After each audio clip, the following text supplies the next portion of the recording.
Good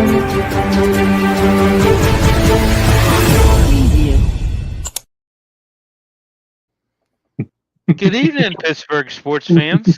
Welcome to the Pittsburgh Sports Desk. Joining me is my co-host Edward and Trace. I am live from a cabin in Cooper's Rock, West Virginia, about 15 miles, 20 miles east of Morgantown. Enjoying some family time down here. But Strumming on a banjo. yeah, it's nice, out in the middle of nowhere. All right, gentlemen, we've got some stuff to talk about tonight. Hi, Bill. Hi, Ed. Oh my God. Good evening. How are you, gentlemen? Doing Very good. good to see both of you. Yeah, good to see you too. So we got some stuff to talk about tonight, gentlemen. I know Trace, you and Ed have a list of things that you want to cover tonight, and we'll talk all that stuff, kind of mix in with all the headlines and things like that that's going on with Pittsburgh sports right now. But let's get at it. Let's talk Steelers. Let's talk that 24-21 win over in Dublin, Ireland. I don't know whether you guys watched the our post game show, pre and post game show that we did over on the other side at Steel City Sunday. Yeah, I mean, I don't know. There was a lot to unpack with that game. I don't know how you guys felt about it, but you're leading 24-6 going into the fourth quarter, and you end up still winning 24-21. But you let the Vikings you left the door wide open for them, and they just walked right back into that game. And I'm, I've kind of gotten a little bit of a, well, come on, it's a win's a win, be positive, and all I'm gonna say is, if you can't continue to win like that, as the season progresses, you just can't. It's not going to happen. It's going to come back to bite you.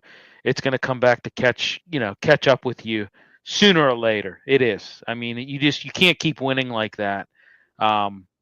It's not feasible. You just can't do it. So, but I don't know. What you guys, Ed? I want to get your take first, and then I want to let's get the negative Nancy out of here. And hey, maybe I'm a negative Nancy as well. I mean, I didn't see that as a pound your chest win. I just didn't. Dominant for 3 quarters, but like I said, that fourth quarter, I mean, you let typical, you let them walk right back into that game, and All right, so you ready? Let's go. All right. So first, I'd like to quote the Dr. McCown, who said, this is a direct quote from Dr. McCown, a lifelong Steelers fan, who said, by his eyesight, the Steelers are 1-3 by his eyesight, but in reality, they're 3-1, which I thought was a telling quote, right? I thought that for the first time, and I can't remember, God, it's got to be, I can't even remember, honestly. That's how badly outcoached Tomlin gets. But they had the opportunity to outcoach the Vikings. I don't think the Vikings defense was ready for the quick pass. I really don't. I mean, after the first play of the game, which resulted in a sack because the line is not very good, they said, you know what, we're going to change it up. And I think they changed it up immediately. And that ball, on average, was like 1.8 seconds it was getting out. And this is also a direct quote from Dr. Brian McCown. He said that on defense, you could have had Jesus H, Jesus G, Jesus I, Jesus K, Jesus L, and he went through the whole alphabet. Oh, hi, happy Wednesday. He Happy Wednesday, the whole alphabet and ended with, obviously Jesus H Christ was the first one. But the ball, it just came out quickly, and I don't think Flores is ready for that. I really don't think he was. They had defenders missing. There's no doubt about that, and it was obvious. And on offense, when they were on offense, Vikings, no starting guard. O'Neal goes out in knee. They lose their center, so that's most of their line is gone. All they really have is Darisaw, and the Steelers did what you're supposed to do when you play backups is they beat them up. The idea that they gave the game back, that's an old team. That is the Penguins. Bill, you said for the last 5 years, if this was a 2-period game, how many more cups would the Penguins have? Yeah. 4 or 5. Right. It's the sign of an old team. The team gets gassed, and then you lose. What's his name? Defensive back again, Ramsey. Toward the end of the game. Then you're trying to run. The stupidity of their complexity of their defense is just it's just that. You just do basics, right? You go back to basics. This whole dipping and dodging. They're not playing dodgeball. They're not going for the Las Vegas Open. They're playing football. Just see ball, hit ball, see player, cover player. Forget all the the things that you think you can do because you can't. You can't coach, right? You just can't. Nobody can. Coaching is players. That's all. It's putting fabulous players in fabulous positions. It has nothing to do with coaching because they can't coach, and that's not endemic of the Steelers. Coaches get this in their head that they can coach. They don't. It's the players. The reason why Rodgers makes every wide receiver look good is because it's Rodgers. It's not because of the scheme. It's Rodgers, right? Same thing with Brady. Same thing with all the great quarterbacks. It has nothing to do with this. It has to do with players. And Rodgers can still sling the ball. And I think he's getting them in and out of. We talked about it in the preseason. He's getting them in and out of plays. If he doesn't like a play, he doesn't run it. And now, to Billy's point, can this go on all year long? No, it can't, because teams are just going to scheme against it. But also, to Tracy's point, the NFL is down, and the division is god awful. The division is god awful. Well, look at the Ravens; it's god awful. Go ahead, Billy. The main point about that division: not one team in the AFC North has outscored more points than they've given up. Yeah, isn't that something? They all have injuries and they're awful. Well, and we're going to get to that. I really want to go over AFC North tonight because I tell you what, if it could not be more winnable for the Steelers this year. I mean, it really couldn't. I mean, let's face it, the Ravens have dug themselves a hole. 1-3, they've dug themselves a hole. Now, granted, it's been a lot of injuries. We'll get to that. And Lamar's hurt, all right? Yeah. Steelers take an early lead in this match, guys. Through that 80-yard touchdown, DK Metcalf in the second quarter, you get a 14-3 lead. Kenneth Gainwell. I hate to say it, the guy ran for 99 yards. Wish he would have gotten 100. I mean, couldn't have gotten the man one more yard. But I tell you what, William Gainwell. Most of his big chunk yardage, they brought in the extra lineman, which was that Anderson. And they also put Washington beside him. And they just let big on big play. And our guys are actually winning those battles. And Gainwell made really nice reads. I'm going to say this. Gainwell in his one start looked better than a bunch of Jalen Warren combined starts. I'm just going to say that. I thought gave much needed. He scored 2 touchdowns as well. Had 99 yards. I thought it gave a much needed boost to that offense. Listen, you're seeing it, and I've said this time and time again. You're seeing that boost in Indy right now with Jonathan Taylor and how he has made it so much easier for Danny Dimes to do his job, to pass. They're running to set up the pass, and I've said it before. The running game has been lackluster, but Gainwell really gave a boost to that running game and really gave a boost to that offense, a dynamic boost. And I just it was good to see that. I don't know, I don't know whether we're going to see more of them. I mean, judging by the way the Steelers operate, I would say probably not. But William, would you say there's a shift? You know how me, you, and Eddie all talked about how you got to have that franchise quarterback going in, and we've talked that for a couple of years now. Is there a shift in the NFL where maybe a running back or 2 running backs on a team could possibly take over a game or even a season here? I think that we heard a few years ago how the running back position was devalued.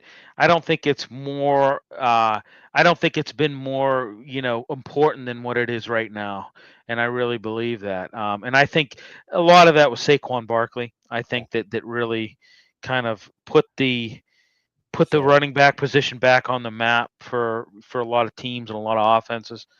As a matter of fact, the point of parliamentary inquiry last year, the Carolina Panthers had 2 running backs run for more than 1,000 yards, and they were terrible. They were terrible. So yeah. it just goes. Yeah, I mean, it just goes to show you that. I mean, obviously, if you don't have a passing offense, you can run the ball you can have a back that gets 2,000 yards. It's not going to matter if you're not able to throw the ball and you're not able to, play.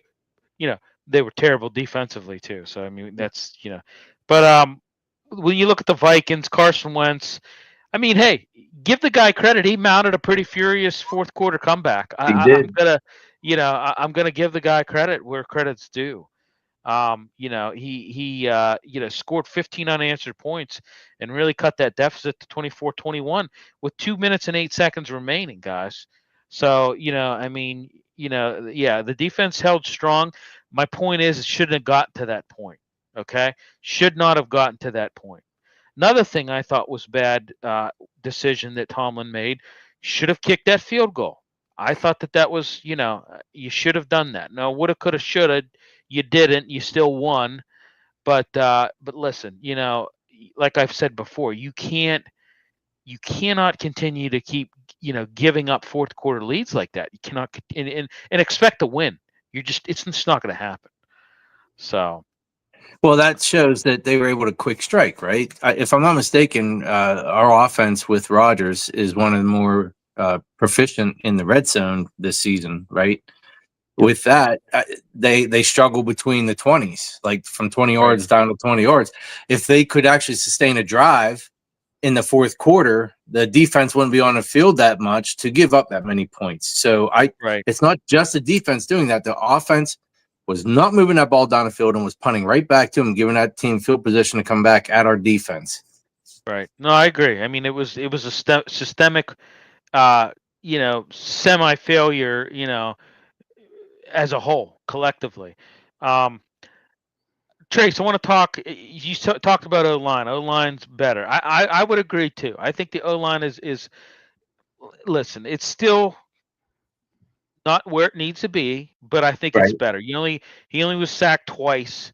How many times was he hit? I don't know. Maybe 3 or 4 times was he hit in that game. I don't think it wasn't a lot. It wasn't like recent weeks when you saw him get hit 6 or 7 times. It was maybe 3 times, 2 sacks. Obviously run blocking did their job. So I don't know. Ed, what do you see on that O-line? I think I have a proposal that should happen tomorrow. I think you just let Mount Washington gain about 5 or 10 more pounds. Move the tackle. What's that? Move the tackle. Exactly. And then you take the tackle, who is a complete bust. We all know that now. And you put him at guard. And I think he would be better at guard than Sa'umala. And I think that then you have Sa'umala, who's a swing guard, which is what everybody wants. Maybe he's good at right tackle because he's going to have to spell Otano, who was a terrible pick as well. So, I mean, they're not hitting, but that's what I would do with Mount Washington. He's no good in the passing game. He just isn't. He's not nimble. He doesn't have the moves for passing. Maybe in the red zone, he's a trick play, but you can also do that with him, and he's going to make far more money as a left tackle. I would propose to the guy, hey man, left tackles make 30 mil, 30 to 34 mil. Tight ends don't make that. Yeah. I mean, he's 280 now. We're only talking about 10, 15 pounds, right? And he's athletic enough to hang on with the defensive ends. So I think that's what they should do, honestly. And then you put Broderick Jones at guard. I mean, you have a 335-pound guard. Work for Mekhi Becton. That's what I would do if I was a team that was able to develop players. That's what I would do. If he moves the guard, though, you got to let him eat some food too. He needs to gain some weight. He's 335, Trace. That's more than enough for guard. More than enough. Isn't it just funny that the guy's natural position, where he was a superstar at in Georgia. Isn't it just kind of just mind-boggling that he could be, that he could come to the NFL, get moved back to his natural position. You think he'd be comfortable, and it just has not worked out for him, not at all. The speed, it got to be the speed, right, Billy? It's got to be. His footwork, I think, is terrible. Yes, I've said that before. I think his footwork's terrible. Trace, you mentioned prior. I know you mentioned this numerous times. He's too high up in his stance.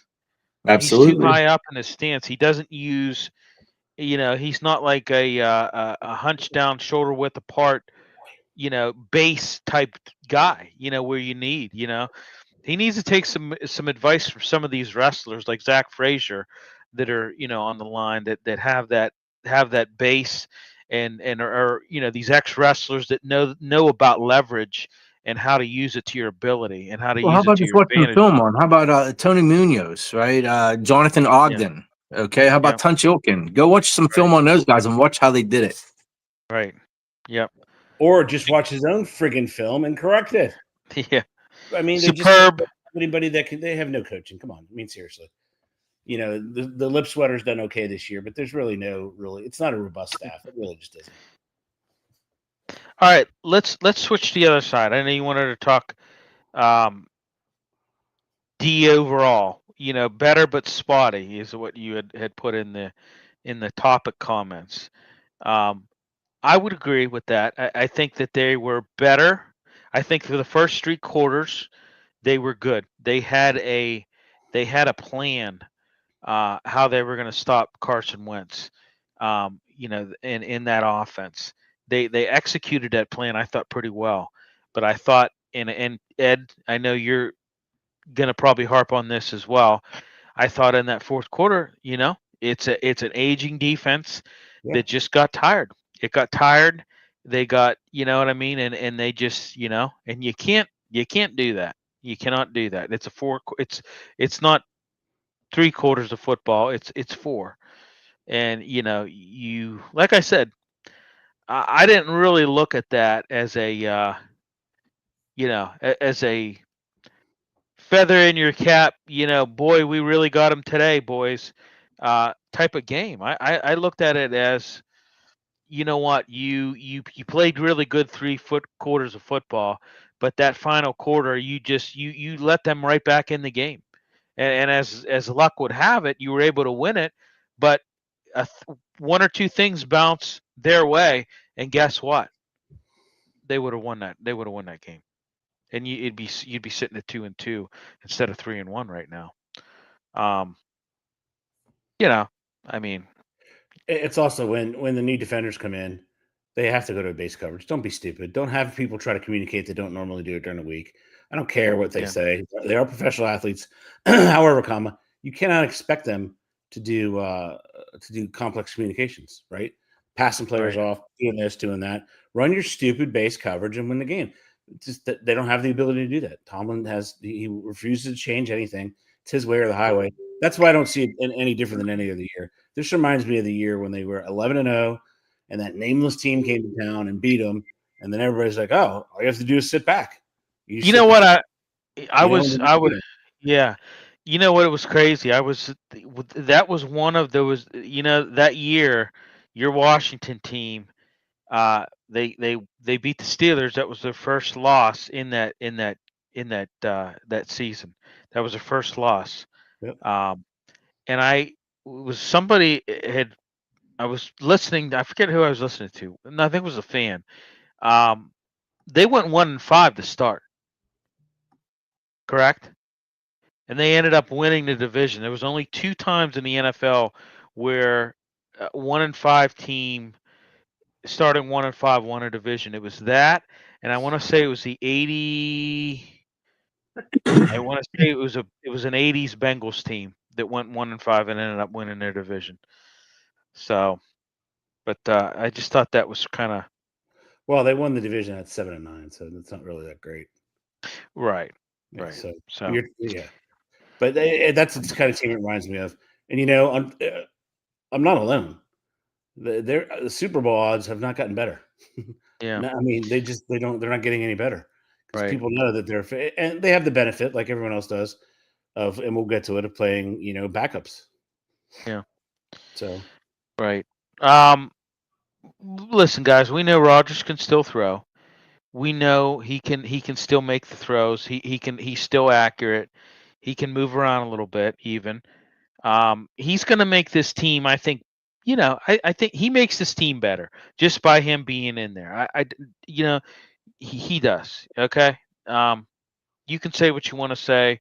It's also an early bye, and it's going to be a long season without a break. That's very not good at all. I mean, when you're having a very early bye, week 5, you still got to play 13 games in a row after the bye. I mean, that is brutal. That is brutal. And it's brutal. So I mean, like I said, the Vikings mounted a pretty good comeback. It fell short, but hey, it was I mean, it was it was too close for comfort, in my opinion. Justin Jefferson had 10 catches for 126 yards for the Vikings. Jordan Addison had 4 catches, 114 yards. DK Metcalf 5 catches, 126 yards, a touchdown. Like I said, Gainwell rushed for 99 yards and 2 touchdowns. I don't have the defensive stats in front of me, but like I said, they were good for 3 quarters. I can tell you that much. But I mean, like I said, 3-1, going in nearby. I don't know. Calvin Austin, I know, is hurt. Has that shoulder injury. Don't know how long he's going to be. Don't know how long he's going to be, when he's going to be back. But I thought I saw Skoranek was quoted saying they didn't think it'd be too long. Yeah, I don't think it's going to be that long either, from what I heard. But I think they're in a solid position, guys, within the AFC. But like I said, right now, I think you're in a solid position. Well, I think injuries is kind of helping him with that, right? But at the same time, I think Harmon is a dog. Benton played his best game of his career so far, by the way. And those two are the reason why our defense did good for 3 quarters. And then I don't know what happened in the 4th quarter, but we couldn't get our stuff together there. And I don't think it was just age, because those two are very young people, along with our linebackers. And, oh, by the way, I saw Wilson run downhill and make a play that I haven't seen done since Timmons was on our team. Him and Queen were in position, and Harmon and Benton were sucking up the double teams, and those guys were roaming free. That's why we did good. And Benton had a good game because he went up against backups. I mean, he did. That's whatever, man. We did good for 3 quarters. Yeah, and then they ran out of steam. I mean, that's their biggest problem, is they cannot sustain. If they were able to sustain, it'd be a different team. I mean, I agree with that. They haven't been touched by the injury bug. These teams in the NFL, I mean, there's one out of 11 starters. Baltimore has 1 healthy starter. Yeah, they're decimated. Yeah, they lost 6. They've lost 6. 6 are gone. And you know what I attribute that to? Like I said, you don't have enough padded practices. You do not get these guys ready to play. You don't. You just don't. Well, I mean, Metabikwe was a neck injury. That's going to happen without pads or with pads. Yeah. Well, I mean, but I'm saying you guys did see the leg injury in Miami, right? That was not intentional. I watched that play 10 times. I'm like, he rolled like any other DB would roll, and he didn't even roll it hard. I didn't. I first watched it, and then I realized that the leg that guy was on was the leg that didn't get hurt. The other leg was the plant leg. Yeah. That was, I completely had a different perspective when I texted you that today. That's turf. He got caught in a chunk of turf, and his leg turned the other way. However, my man in his adrenaline running felt no pain because he was waving, he was laughing. Right. I think, if I'm not mistaken, I can't remember who said it. His one teammate said that, asked him, and he said, "Listen, man, I was in so much pain, I was just trying to laugh." He said, to try to play it off. He said, I couldn't handle it. Yeah. Non-football news: Skylar Thompson. What about this whole thing about him getting robbed in Dublin? I heard it's like different information's coming out now. Was he actually robbed? I mean, they're saying that they could not substantiate whether he was actually robbed or not. Right. So what did he get beat up? I mean, do we see any physical injuries? They use harsh language. Right. I mean, you can't use harsh language over there. They don't have freedom of speech.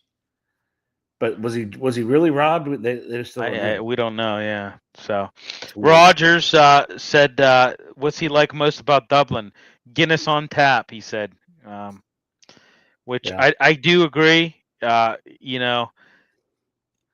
though I don't really drink it at all anymore, but I mean, when I was over there in Dublin, and actually at the Guinness factory, it's a Guinness right from the tap in Dublin, right from the factory is just it's just heavenly. It's is the best I can describe it. So it's amazing. I think they put too many preservatives when it gets over here, unfortunately. But yeah, I mean let's go. I guess let's go around the AFC North here. I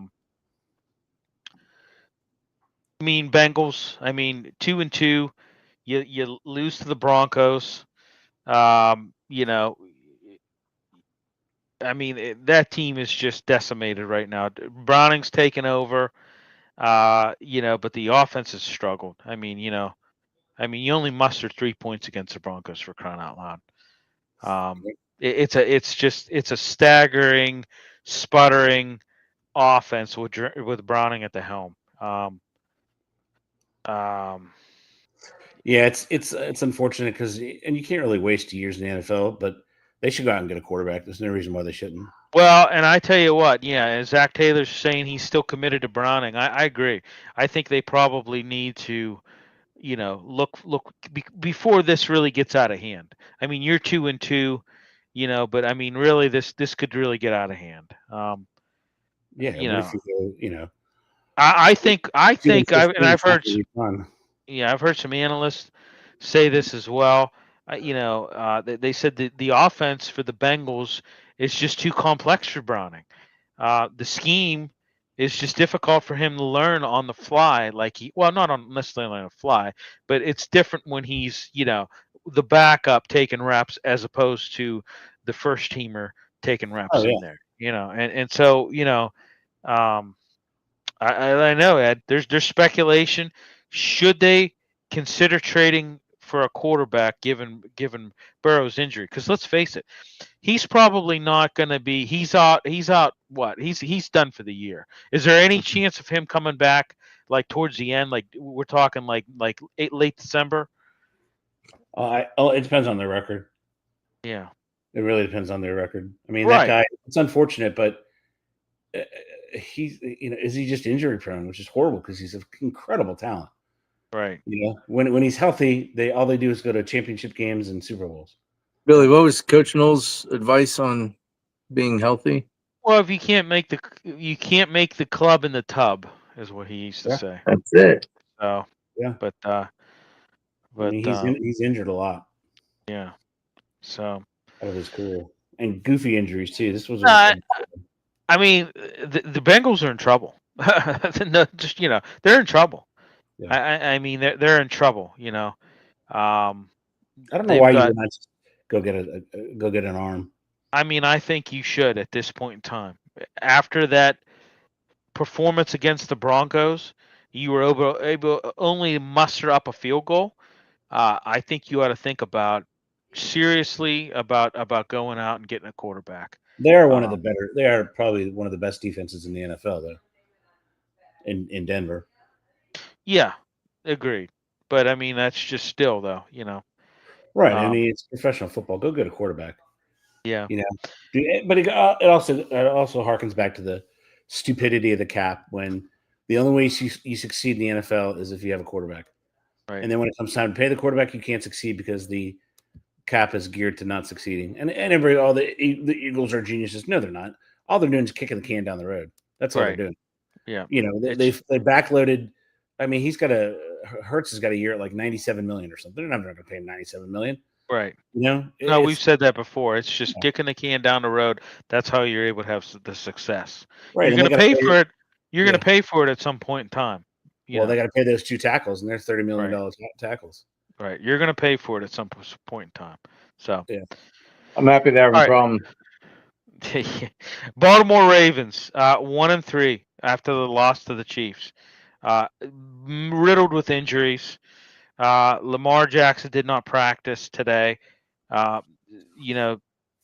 Still going to be out from what I understand against the Texans. Uncertain for Week 5 against the Texans. Cooper Rush is going to be more than likely starting. He didn't fare too much, against that Chiefs. He wasn't ready to start though. No, he wasn't. But I tell you something though, in the past I've seen backup quarterbacks come in, and it's almost like. But Billy, it's got to be like for like, right? So when they had Snoop Huntley in there, you got like for like because he's the same player. You're going from Lamar. Well, yeah, no, no, right, yeah. Passer. Yeah, there's no way you're going to be ready. Correct. Yeah, it's a big fall off. Yeah. Well, yeah, that offense is based on his dynamic running ability and his dual threat that he poses, and that's when you have a guy that comes in and doesn't have that, then yeah, it changes your whole scheme or your whole branding of your dynamic offense. even. Yeah. Right. Yeah. And the thing is, they also they're missing. I mean, they're down that are confirmed. They're down 9 starters on defense that are not going to play. And they're missing Isaiah Likely on offense, and the Stanley got hurt too. So you could be down 3 major players on the offense. Yeah, you got Roquan Smith hamstring. You got Ronnie Staley ankle, Marlon Humphrey calf, Nate Wiggins elbow. Matabuki is out for the season with that neck injury. Yeah, I mean Harbaugh expressed his concern about the depth, and rightfully so. And Derrick Henry has had a rough start to the season. He has fumbled a ton. Yeah. And there's been a lot. I mean, whatever could go wrong for the Ravens has gone wrong. And I'll tell you what, it's not going to. Have you seen that schedule? It's not going to get any. Yeah, it's not going to get any. And they're just going to. I mean, they've dug themselves a hole at this point in time, and I really don't. 1-3, very tough for them to get back in this. And it's going to be on the rebound next year because Steelers are going to have no quarterback if they win the division. They're going to have the top schedule. Right. So it's the way the NFL ebbs and flows, man. Correct. Now the Brownies, look out for the Brownies though. They're starting Dylan Gabriel. Right. I like it too. Let's move to the Browns. 4th place at 1-3. Rookie, it's been announced Dylan Gabriel is going to be the starting quarterback for Week 5, replacing Joe Flacco. Flacco demoted to backup. I think they just need a change at this point in time. Yeah, it's just that's the reason why you have Flacco, because he's an easygoing guy. He understands, when he's not playing well. Right. And he's somebody that comes. He's a bullpen guy anyway. Yeah. To baseball analogy, he's a bullpen guy. Sometimes he comes. Well, he does really good like that, doesn't he? And I tell you, Frank Wright. Yeah. And I'll tell you something about the Browns too. That Quinshawn Jenkins is pretty good running back. Ooh. He's a pretty good running back, and he's kind of emerged as their key offensive weapon, so to speak. He had last week. He had 80. So. What's that? I said, speak the so. No, I mean 82 rushing yards, a touchdown, 21 carries last week. So. Hey, the Browns are their defense is forcing takeaways too, back-to-back games, including an interception by Denzel Ward in last week, so I mean they're facing or they're forcing turnovers as well for that defense. Just kind of off topic. What about the Shorter Sanders? Took an unusual approach to the media today. Did you guys see that? Did you hear about it? I heard about it. Silently mouthing answers to questions about the quarterback changes. I guess they couldn't understand what he was saying, but he was silently mouthing answers. I don't know. What an ass clown. I mean, I don't know. Like, can't we? I don't know. Who is it? Shedeur Sanders. He was doing. Ask you a question. When he on like the practice squad or what? He is. You're correct. Oh, he matters. Right, but if I were them, you know what I would do? I would put him on the practice squad and let somebody else pick him up. Yeah. Well, round pick. Let somebody else pick him up. He didn't want him anyway. Honestly, I mean, you could tell he didn't want him anyway. Right. So let somebody else pick him up and see what they can do with him.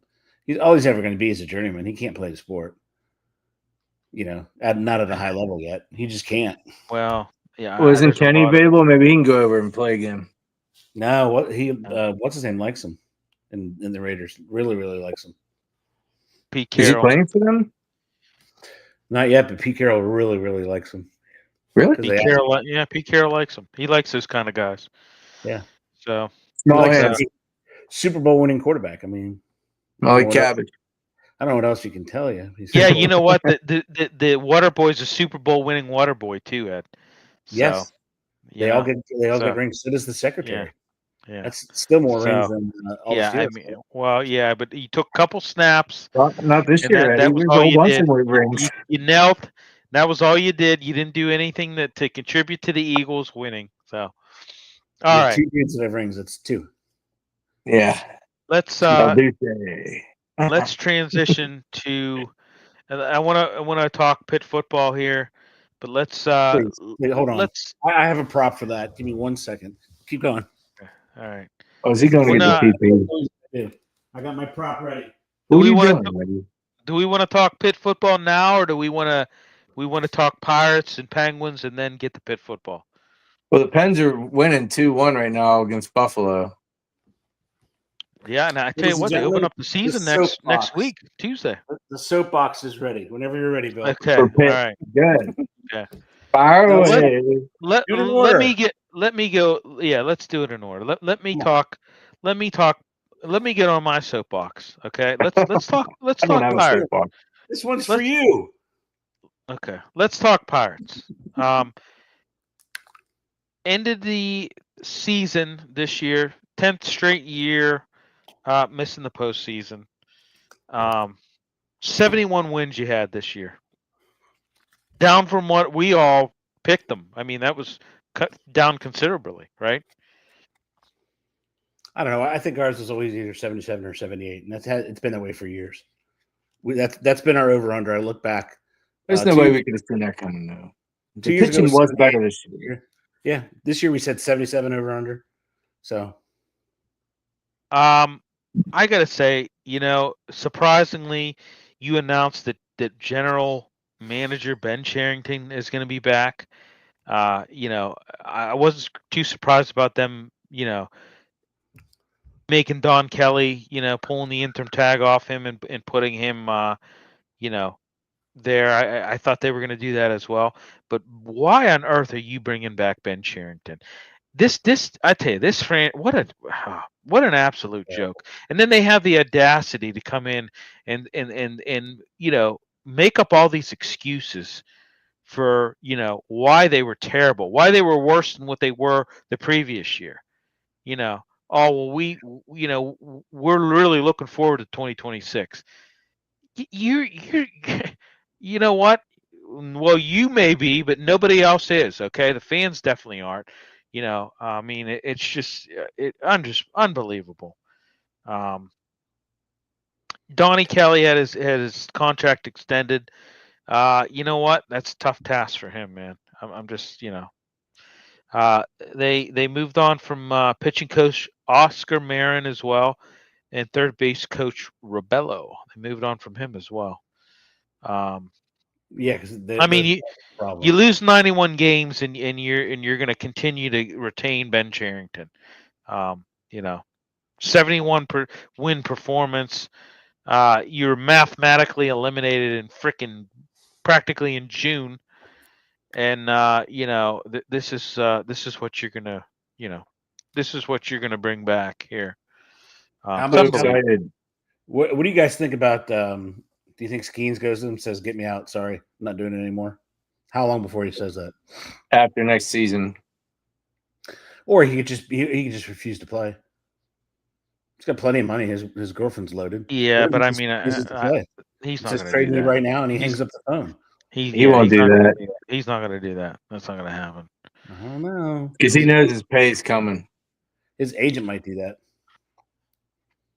I mean, I don't think it would ever get to that point. Okay, they would probably get him out before.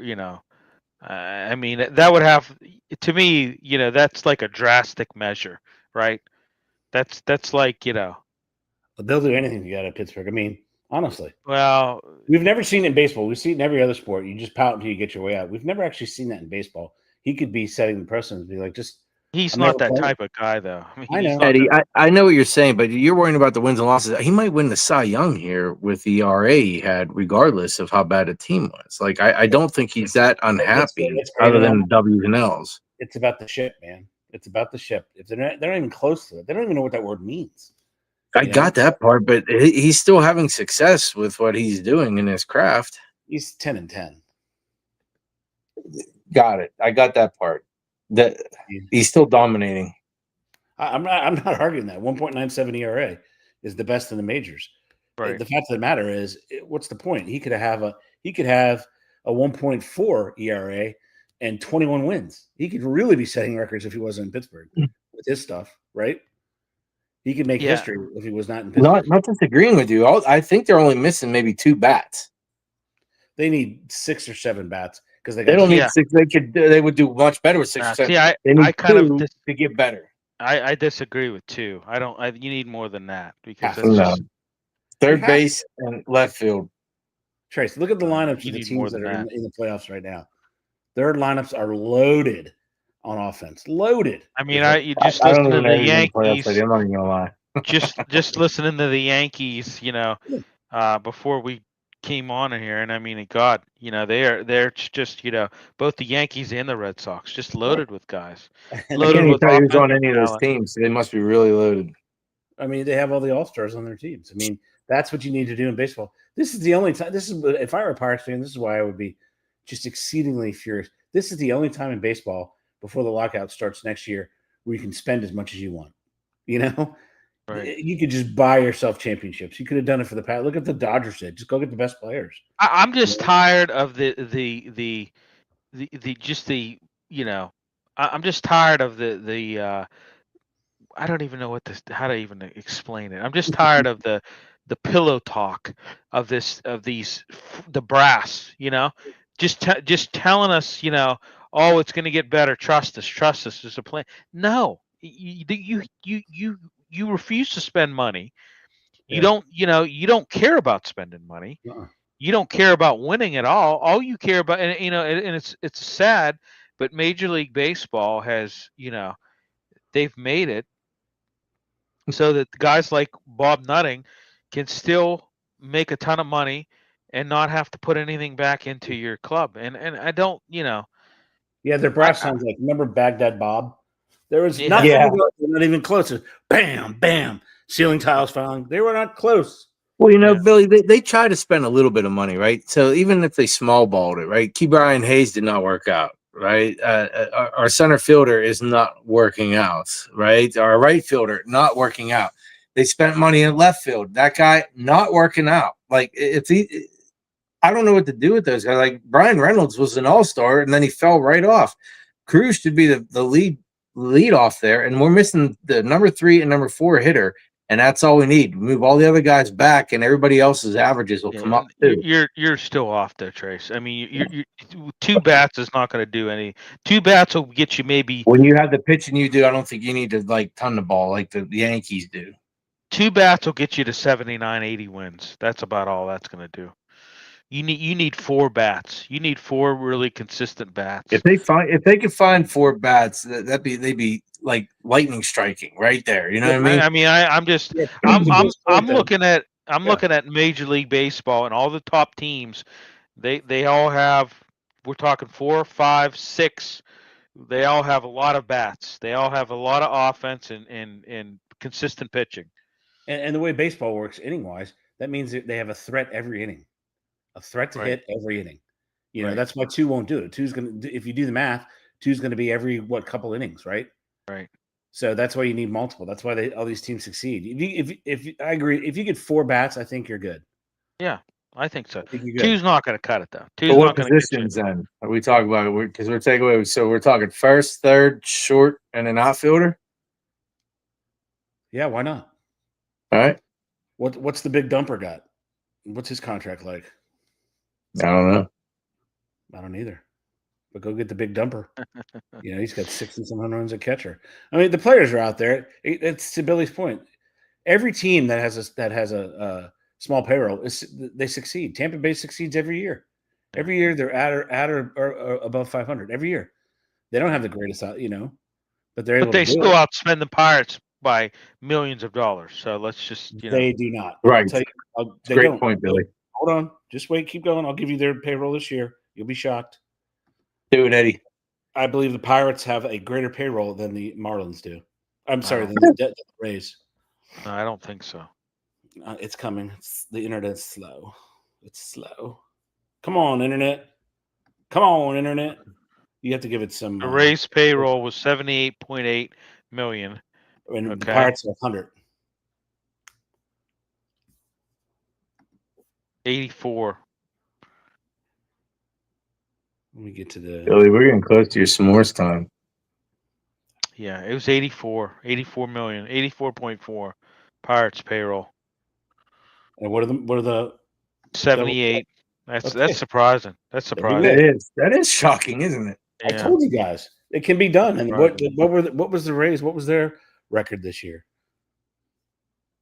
The Tampa Bay Devils. I don't know. I'm not. Yeah, I don't know.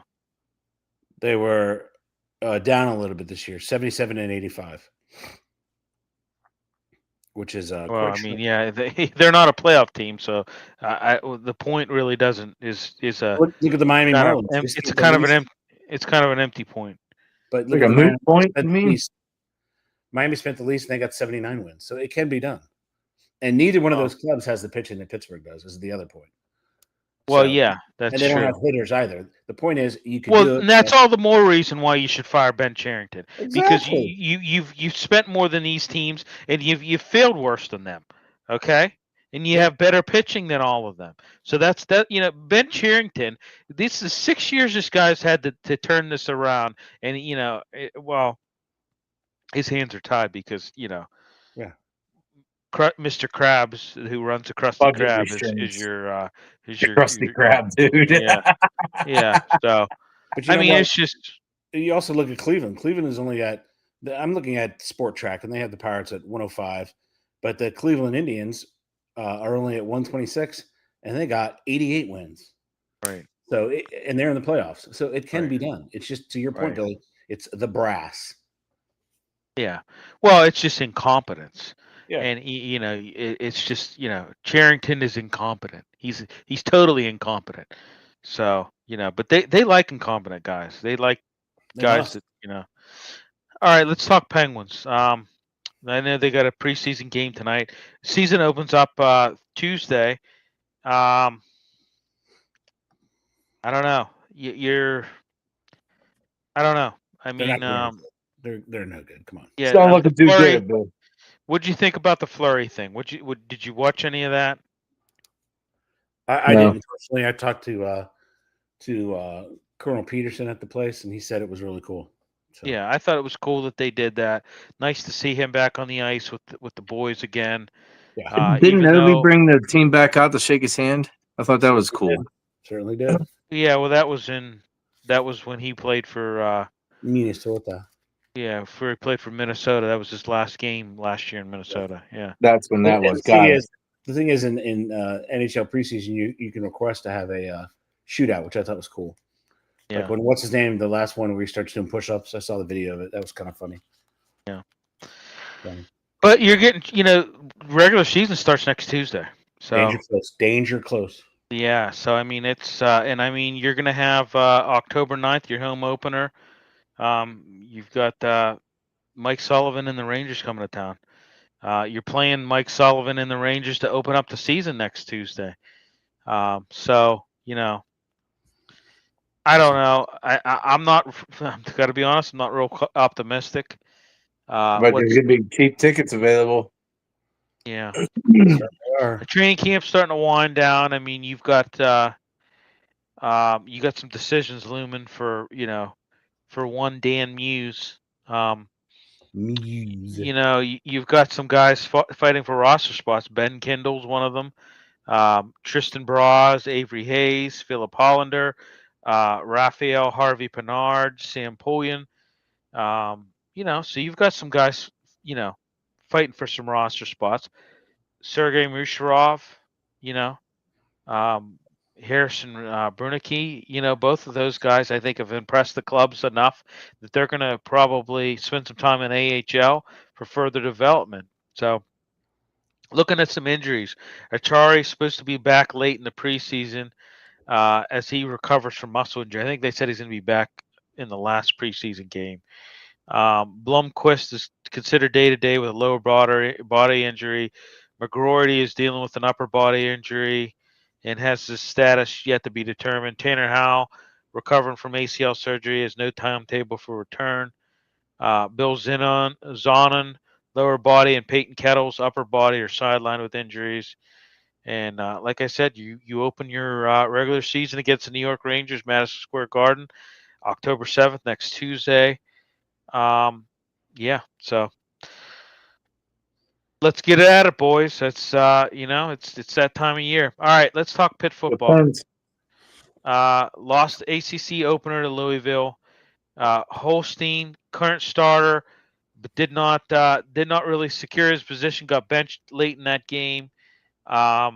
Louisville and once again another team overcomes a 17-point deficit to win their first game in Pittsburgh since 2012. That's the last time Louisville's won. Louisville outscored Pitt 34-10 in the first quarter, including 17-0 in the second half. Louisville's defense held Pitt scoreless in the second half, forced 3 interceptions, including 2 in the fourth quarter. Louisville tied all the. It was Miller Moss 33 of 51. 339 yards, 3 touchdowns, interception. Had a rushing touchdown on top of that. Chris Bell torched him from Louisville. 10 catches, 135 yards, a touchdown. The game really hinged on one play. One play, and the coach let the team take it. Get on your soapbox. Let's hear it. There's no doubt that Nardizzi understands what NFL talent is. The NFL is littered with Pitt players, both on offense and defense and special teams. Sure. There's no doubt he understands talent. However, he lost his mind, and he should have. It was they were up 17-0. The game was pretty much heading toward an end because Pitt was dominating them. They really were. Defense was flying all over the place, and then they had this call, which was just terrible. The Pitt player didn't even have his hand on the back, didn't even push him. And they didn't call the fair catch interference. Pitt would have done. I mean, they would have gone probably up 20 or 24-0. That was a horrible call. Horrible, and there were many horrible calls against Pitt. Yeah, but there was. As a coach, it was bad. You recognize the horrible call, and then you get your team together. Hey, all right, we're going to fight another opponent. We're fighting the refs now too, and you leave it at that, and you never talk about it again. He lost his mind, and then the calls got even worse because he was complaining. I mean. It just went downhill from there. They were up 27-17.5. They still should have won the game. There's no doubt about it. This is 2 he's given away now. This team should be 4-0 without a shadow of a doubt. And that's not even hyperbole. They were up in both of the games. He just can't coach anymore. He can recruit talent. He can, his best position, again, he's just like Josh McDaniel in Miami. He's an incredible coordinator. He really is. He's got that defense.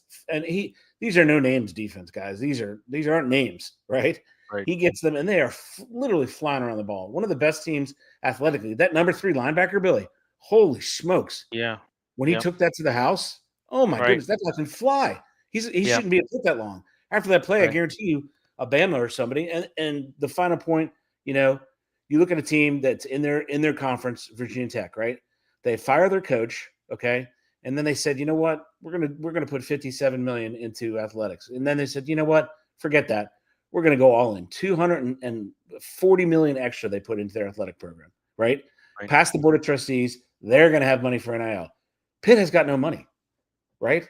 So the guy's a great defensive coordinator, but Pitt has zero ching to do anything.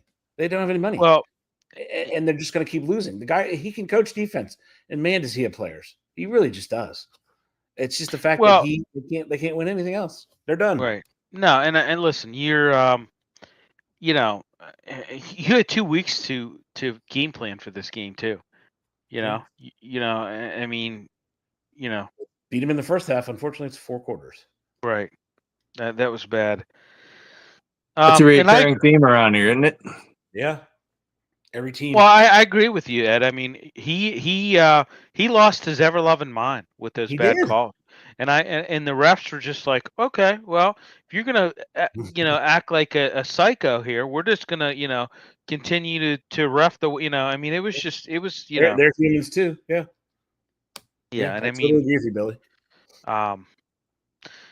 There used to be, I can remember somebody said, I forget who it was, that one time, Kerry Frazier, who was an NHL ref, used to have a problem with the Penguins, and every time he would make a bad call, fans and people would get on him, and I think they said one time, the equipment manager said something to him, and he said, "Okay, you really, the equipment manager, you're going to tell me about my reffing? Okay, every call from here on out is going to go against you," and it did too.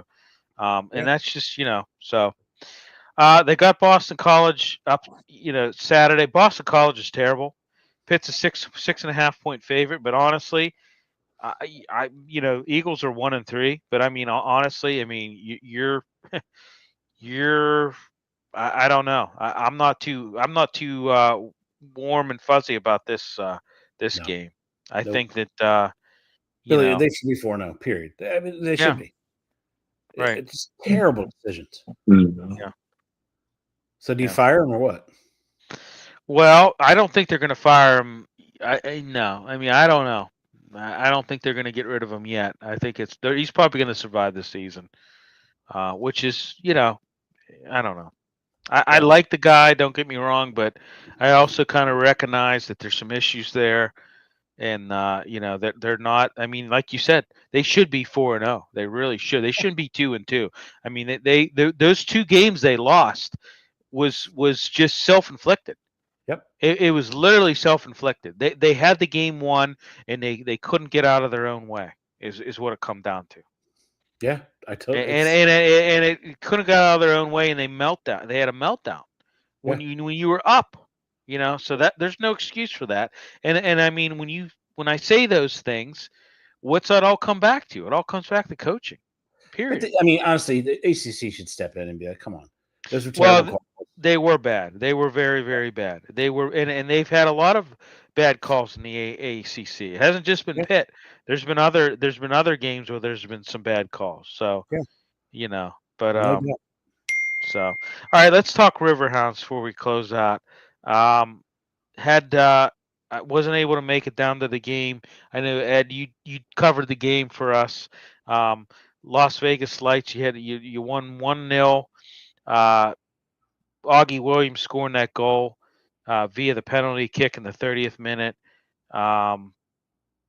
Playoff picture right now. They're sitting at 6th place in the Eastern Conference. 10 wins, 9 losses, 7 ties. Put them in playoff contention. You've got Miami FC at Miami FC this weekend. Miami FC's not good, so you should be able to beat them. You got Indy 11 coming in October 11th. We'll be down for that, covering that. Should be able to beat them as well. Should be able to beat those guys. You beat them before. You close out. You got Monterey Bay, and then home again to Phoenix Rising. Yeah.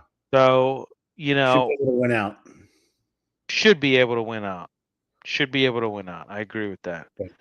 But so we'll see. So, all right, gentlemen. Well, that's it. That about does it. So that's pretty good, Ben. Thanks. So hold a poll. I appreciate it. Hold a poll. So, all right. Well, join us tomorrow night, everybody. We will be doing Gridiron Weekly. You want to tune into that. As always, we'll be doing pick'ems and talking what we saw in the college games and what we saw in the NFL games. We'll be dealing with that, not doing with that. Yeah. Okay. So other shows we got here coming up, we got the wraparound with Pat Bernard. That's at Friday at 10:30. Nice. We've got props, locks, and parlays. That's going to be immediately following, I believe. Yes, it is. And then you've got the attacking third. There it is. Yeah. That's tomorrow night with Pat Bernard and Steve Fuentes. Nice. You got Birds Blast. Thursday at 7 p.m. You've got Happy Valley Huddle. Penn State. You need to stop that. I hate Penn State. PM in the AM. Pat Bernard and Mike Lauro. That's the one thing that like puts us together with these guys. Come on, man. No. Maddie B. Final word with Maddie B. Sunday through Thursday, 10 p.m. Eastern. And then not going to be here this week because obviously we've got a bye week, but we'll be back for the Cleveland game. That's cool. Steelers pre and post game. We are partnering. We're partnering, folks. Partnering with Steeler Nation. So we're gonna be. We got a lot of big announcements coming up with the Steel City Sunday. John's gonna be down live from Acrisure for the pre-game, and then he's gonna make his way down for the post-game show. And we'll have Jerry Dulac. He's going to be joining us at North Park Lounge. He's going to be live with us at North Park Lounge. So, just a lot of stuff coming. We got a lot of big announcements for Steel City Sunday. So, but those are the shows. That's a heck of a lineup you just threw out there, man, and some great information. This is cool. Then, like I said, tomorrow we'll have Gridiron Weekly. We'll be, like I said, we'll be talking a lot of stuff. Football. Yeah, a lot of stuff we got to talk. So, but especially the winter coming, man. No downtime. We're gonna be all right here. So, all right, everybody. Hey, thanks for tuning in, and we will talk to you later.